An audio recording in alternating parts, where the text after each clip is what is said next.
reté a mi mejor amigo a que arruinara mi vida. Lo está logrando. Parte 6. Noslip, gracias de nuevo por su apoyo. Este día he estado saltando de una tienda a otra para evitar ser rastreado, así que hoy pasé escribiendo intermitentemente y respondí a tantos de sus comentarios como pude. Casi me encuentro de lleno con David cuando estaba por publicar esto. Discúlpenme por haber tenido que ocultarme antes de volver a sacar mi teléfono y hacer la publicación a la hora de siempre. Editado. Supongo que lo publiqué a tiempo después de todo. Lo siento por el incidente de que la quinta parte haya desaparecido. Fue mi culpa, y los moderadores de Noslip fueron muy serviciales al momento de restaurarla. Retomaré la narración, como siempre. Nota del traductor. Noslip es un subforo del sitio web Reddit, en donde fueron publicadas todas las partes. Me encontraba en una celda vacía, tratando de tomar una pequeña siesta dado que había estado despierto toda la noche. Pero mi mente iba a 1000 por hora y se me dificultaba conciliar el sueño. Continuaba ensayando lo que iba a decir una vez que Hernández finalmente viniera a recogerme. Habían vaciado mis bolsillos dentro de contenedores de evidencia, me tomaron mis huellas digitales y un oficial se dirigía a revisar mi auto. No soy tonto. Sabía que la evidencia apuntaría a la policía a 3 conclusiones. 1, que estuve en el hogar de David recientemente. Después de todo, la información en la memoria USB, que contenía los mensajes entre David y su cómplice había sido actualizada solo un día antes. 2, esa memoria los podía hacer creer que yo había secuestrado a Katie. Y 3, que había robado las posesiones de David, incluyendo información médica confidencial. Seguía tratando de simular la conversación con Hernández. Esperaba que aconteciera de la misma forma en la que transcurría en mi cabeza. Fui despertado por un golpeteo ligero en las barras. Mis ojos se entreabrieron, y vi a un hombre de traje parado ahí, acompañado por un oficial. Hola. Me disculpo por despertarte, dijo tímidamente. Mi nombre es Terry Jason, tu defensor público. ¿Podemos hablar? Sí, por supuesto, dije, sentándome. El oficial entró y me esposó. Ambos fuimos conducidos a la sala de interrogación en donde había conocido a Hernández por primera vez. Confío en que van a apagar las cámaras, le comentó al oficial. El policía asintió, removiendo mis esposas, y cerró la puerta. Puedes llamarme Terry, dijo, acercándose para estrechar mi mano. Nos sentamos el uno frente al otro con la mesa de por medio. Escuché un poco acerca de tu caso en un resumen del jefe de la estación. Mencionó, sacando folders de un maletín. Es largo, admití. Eso dicen. Voy a tener que disculparme por adelantado. Es probable que tengas que repetir tu historia muchas veces durante estos procedimientos. Para prevenir esto lo mejor posible, tú y yo nos vamos a sentar, y vamos a dejar por escrito tu versión de los eventos. De esa forma, puedes apoyarte en tus declaraciones y tener la certeza de que lo que dices es consistente y exacto. ¿Suena bien? Tenía sentido, así que asentí. Primero, tengo un contrato aquí para que lo firmes, el cual estipula que accedes a permitirme ser tu representante en un proceso judicial. Empujó un papel y un lápiz por la mesa. Le di un vistazo y firmé en el final. Los tomó de nuevo. ¿Te gustaría que te llame Sandero por tu apellido? Me preguntó con una sonrisa serena. Sander está bien. Bueno, Sander.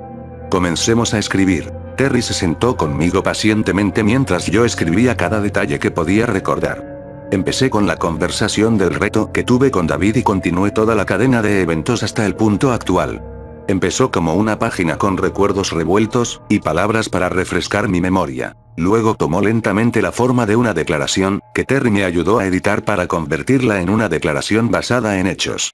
Cuando te pregunten acerca de un recuerdo o suceso, remítelos a este documento. Trabajamos por 1 hora, hasta que habló de nuevo. Tengo que ir a otra cita, pero he pedido que se te permita continuar trabajando en tu celda. He calendarizado una reunión con el fiscal y el detective Hernández para mañana a la hora del almuerzo. ¿Crees que puedas haberla completado para entonces? Sí, eso creo. Y lo hice. Pasé el resto del día escribiendo esa declaración. Dormí esporádicamente, pero estaba desesperado por completarla antes del almuerzo del día siguiente. Había sucedido demasiado, y tenía mucho que quería decir. Estaba bastante orgulloso de los resultados. De hecho, estaba más orgulloso de esa declaración que de esta que están leyendo. Aquella tenía muchos más recuerdos frescos. Fue una declaración concisa y al grano. Esta se siente un poco más fragmentada. Pero quizá haya sido mejor que fuera esta la que publiqué. Al día siguiente, estaba de vuelta en la sala de interrogación. Terry estaba sentado a mi izquierda.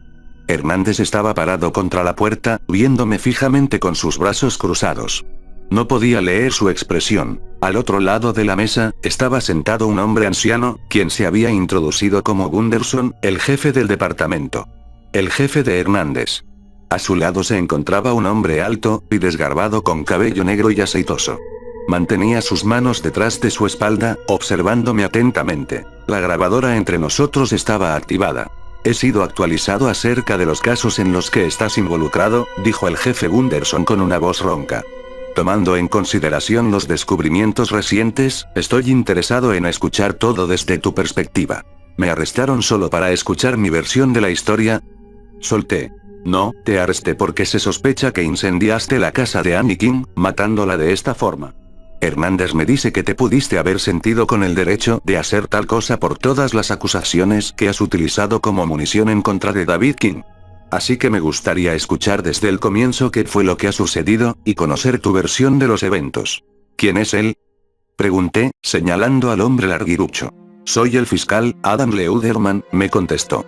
Ah, así que serás tú quien tratará de meterme preso, bromeé.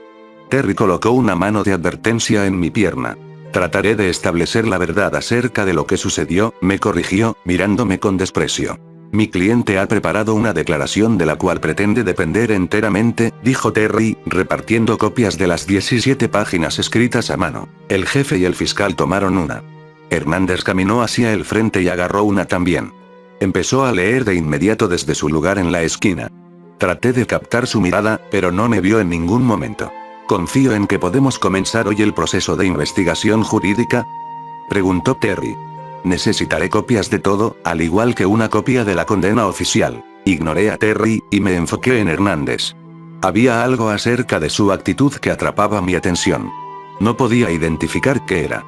Me enfoqué en él durante la reunión completa, tratando de descifrar qué era lo que mis instintos me decían. Los demás discutieron detalles legales con Terry, y corroboraron el proceso de investigación jurídica entre las dos partes. Un par de días después, Terry estaba sentado de nuevo conmigo en la sala de interrogación, detallándome lo que había aprendido por medio de la investigación jurídica.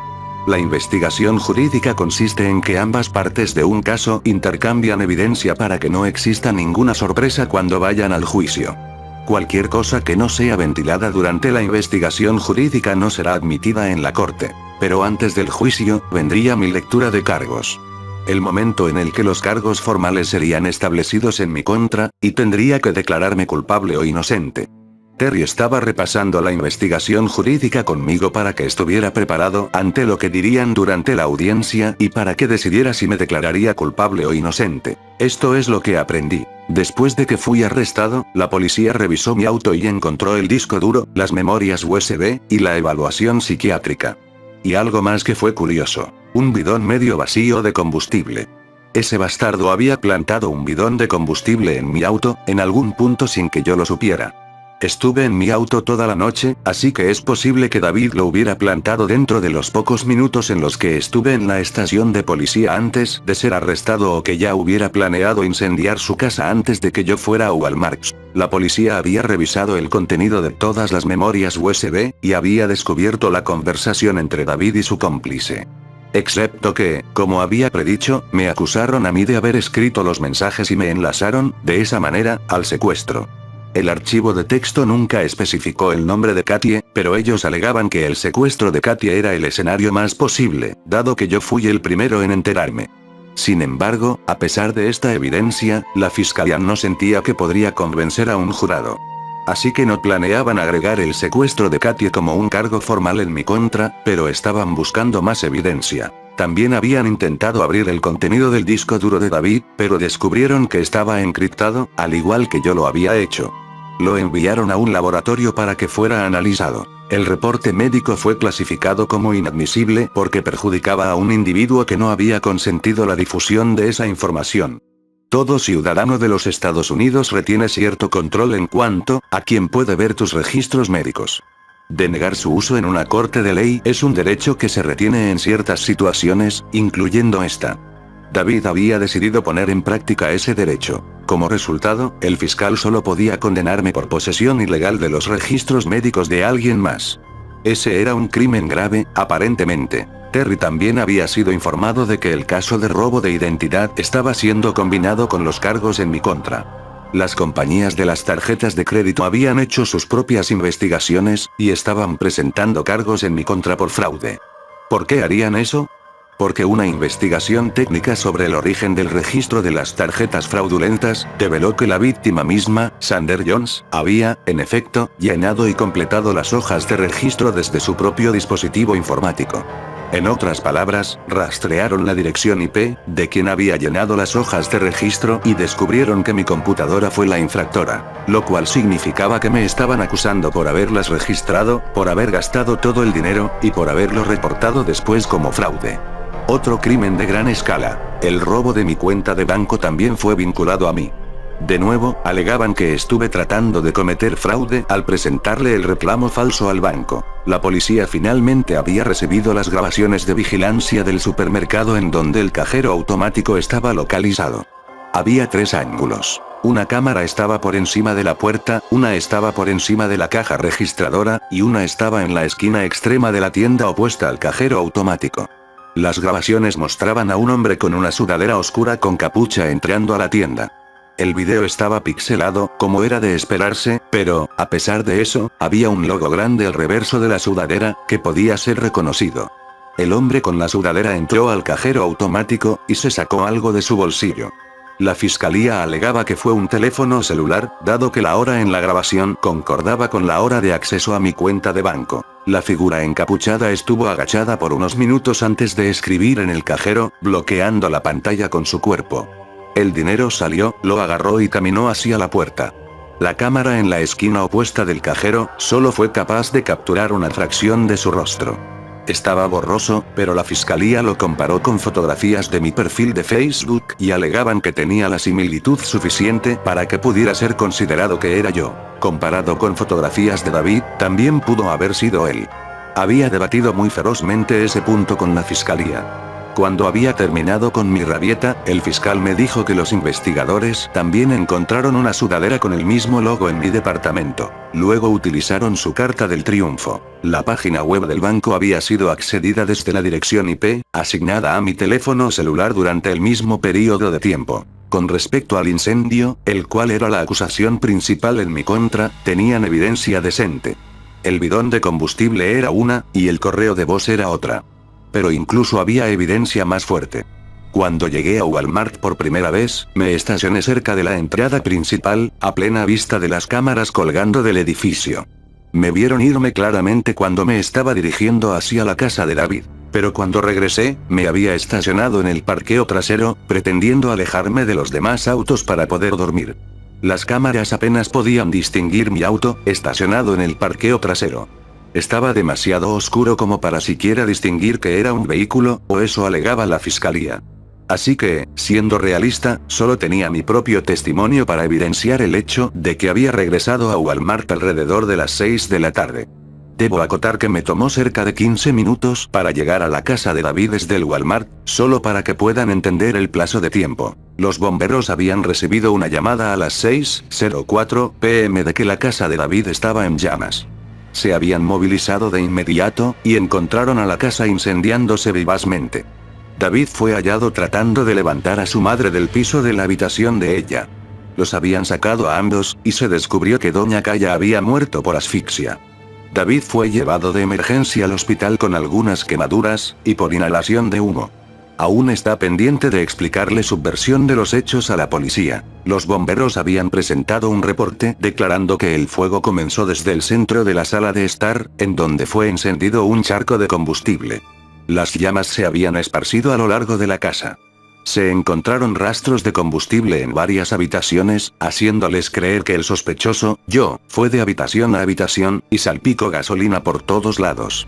Al igual que en las películas, también concluyeron que el incendio había sido iniciado un rato antes de que fuera reportado, debido a la extensión del daño para cuando ellos llegaron. Sé que David había programado una alarma en su teléfono que estaba vinculada con la aplicación que instaló en mi teléfono.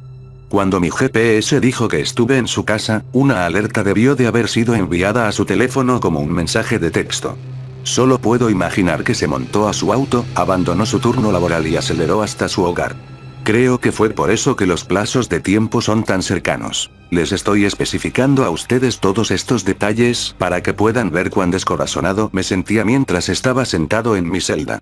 Estuve ahí por 2 semanas completas, en tanto las mismas acusaciones y evidencia eran reiteradas.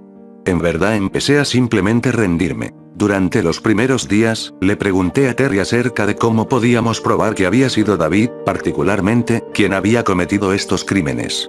Él frunció el ceño y me dijo que debería estar más preocupado por probar que yo era inocente y punto. No de echarle la culpa a alguien más. Para el final de la segunda semana, estaba listo para declararme culpable en vez de luchar. La lectura de cargos fue pésima. Ninguno de los cargos tentativos en mi contra fueron descartados. Enlistaría todos los crímenes con los cuales estaba siendo acusado, pero no recuerdo las frases exactas, y sé que me equivocaré. Pero asumo que entienden la idea general de que estaba jodido. La fianza había sido establecida en $5,000, lo cual esencialmente garantizaba que iba a estar atascado en la cárcel por un tiempo. En mi desesperación, había contactado a mis padres, y ellos tratarían de recaudar el dinero junto con otros miembros de mi familia y amigos, pero no podrían pagarlo de inmediato. Después de 3 semanas, me encontraba bastante deprimido y no comía mucho. Terry trataba de animarme, al enseñarme partes de los argumentos que estaba preparando, pero nada lograba hacerme sentir mejor. Pensaba bastante en Katie. Y extrañaba a Clark. También me había perdido la primera audiencia del caso del graffiti de Clark, así que no tenía idea de cómo iba eso, lo cual me hacía sentir culpable por no poder apoyarlo. Durante el tiempo en el que estaba en la cárcel, Hernández solo me vino a visitar una vez. Fue durante la 3ª semana. Salté de mi cama, y corrí hacia las rejas. Hernández, llamé.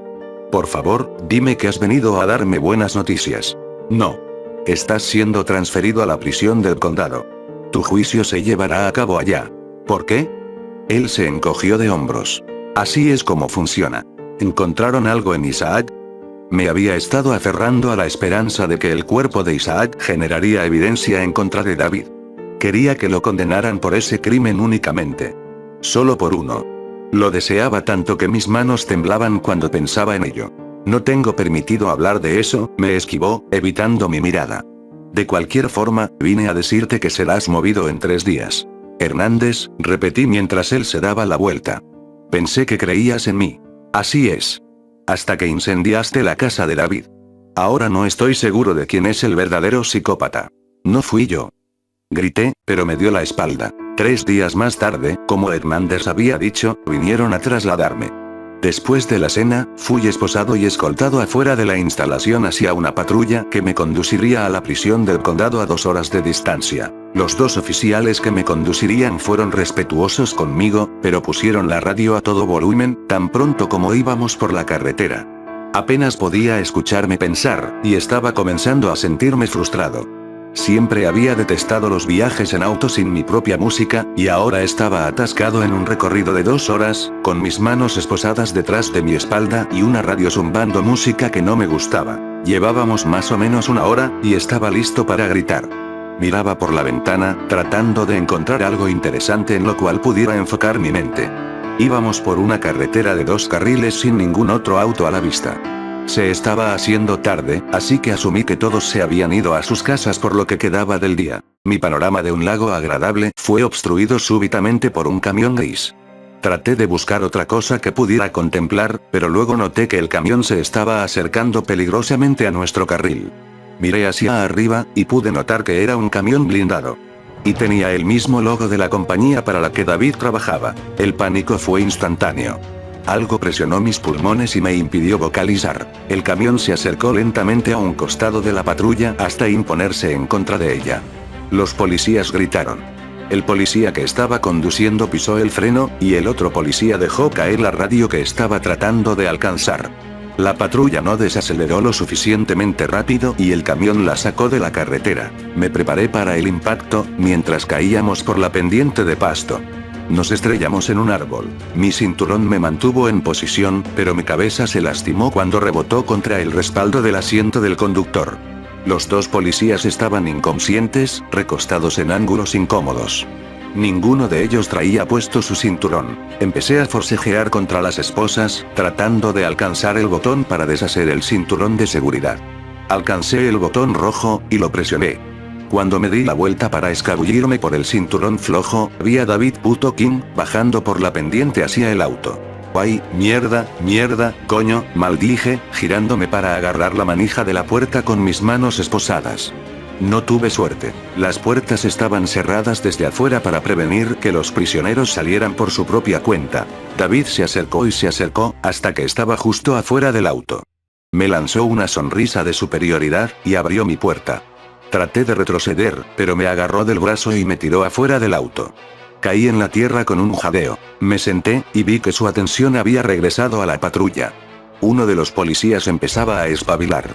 David abrió la puerta del conductor y se sacó algo pequeño de su bolsillo. Con un movimiento rápido, apuñaló al policía en el cuello. Se salpicó sangre, y el policía empezó a gritar y a gorgotear, sosteniendo su cuello. Creo que yo también grité, pero no recuerdo. Cerró la puerta y rodeó el auto. Podía ver que el otro policía se estaba moviendo, pero no podía distinguir qué era lo que estaba haciendo. Aparentemente, trataba de agarrar su radio, porque David se la sacó de sus manos y la colocó en el techo del auto. Luego apuñaló a ese policía también. Los dos quedaron inconscientes en segundos. No te levantes, me amenazó, caminando hacia mí. No me molesté en intentarlo. Caminó hacia donde yo estaba sentado, y se puso detrás de mí. Traté de encararlo, pero me pateó ligeramente. Se arrodilló, y lo sentí rasguñando el metal de mis esposas. Estaba confundido, pero me quedé sentado absolutamente inmóvil. «Qué bueno verte otra vez, Sander», dijo, caminando hasta estar parado frente a mí. Lo observé con temor verdadero. La totalidad de su actitud era diferente a la de la otra noche en la que habíamos hecho graffiti en su casa. Había cambiado. Cuando no le respondí, se rió. Estaba jugando con el objeto pequeño en sus manos enguantadas. Noté, a través de la sangre, que era una navaja esculpida crudamente, de más o menos el amplio y el largo de un dedo. Te lo dije, no te voy a matar, Sander. De hecho, para variar, estoy aquí para ayudarte. ¿Qué significa eso?, pregunté temblorosamente. ¿Recuerdas la noche en la que hiciste graffiti en mi casa? Asentí. Te dije que consideraría darte algún consejo acerca de cómo tener éxito en nuestro juego. Bueno, el momento ha llegado. Te voy a dar más que un consejo. Verás, no eres entretenido para mí si estás en la cárcel. He visto la evidencia que tienen en tu contra. Estarás preso por mucho tiempo. No quiero eso. Así que te estoy concediendo una segunda oportunidad para seguir jugando. Caminó detrás de mí de nuevo, y sentí sangre pegajosa en mis dedos y manos, mientras presionaba la navaja pequeña en mi mano. Ahora, así es como funciona esto, comenzó, parándose frente a mí de nuevo. Voy a dejar esta navaja con tus huellas digitales en el auto. Creerán que tú apuñalaste a los policías, y que te diste a la fuga. Voy a retirar tus esposas y te voy a permitir darte a la fuga. Tendrás una ventaja de media hora antes de que llame por la radio. Oh, Dios, tiene un cuchillo. Apuñaló al conductor y se detuvo, imitando la llamada que iba a hacer. Un escalofrío recorrió mi espina dorsal. Yo estaré sentado aquí, esperando. Si intentas regresar, simplemente te voy a llevar en mi auto, y jugaremos un juego diferente. ¿Lo entiendes? Asentí, demasiado aterrorizado como para hablar. Levántate, me ordenó. Me puse de pie torpemente, rotando por la tierra para quedar de rodillas y levantarme. Ven aquí, dijo, moviéndose hacia la patrulla. Lo seguí. Abrió la puerta, y puso su mano en el cuello del oficial. Me retraje cuando me roció sangre. La derramó por mi traje de reo y cara. Por poco vomito. Ahora sí, me gesticuló que me diera la vuelta, y lo hice. Tomó las llaves de las esposas del policía muerto y las utilizó para quitar el seguro. Me sobé mis muñecas. Estaban irritadas y marcadas por el accidente. Consideré tratar de quitarle la navaja y atacarlo, pero la idea de ir con él en su auto para jugar otros juegos me horrorizaba. David había colocado una mochila junto al auto, y ahora la había puesto en mis manos. Hernández dice hola, mencionó con una sonrisa de malicia. Le pagué bastante dinero para que me permitiera rastrear este auto. Demandó que te diera la mitad. Por supuesto, no soy tan generoso, así que aquí tienes $2000, una muda de ropa, zapatos nuevos y un mapa. La ciudad más cercana está a 15 kilómetros al oeste. Será mejor que te apresures. Recuerda, en 30 minutos voy a reportarlo. Mi mandíbula tembló, a medida que me puse la mochila y comencé a dirigirme hacia el atardecer. El bosque se veía oscuro y amenazador. Volteé hacia atrás cuando me había internado por los árboles, y ahí estaba él. Se reclinaba contra el auto, bebiendo del contenedor de café que uno de los policías había traído. Estremeciéndome, conmocionado y absolutamente aterrado, seguí encaminándome dentro del bosque.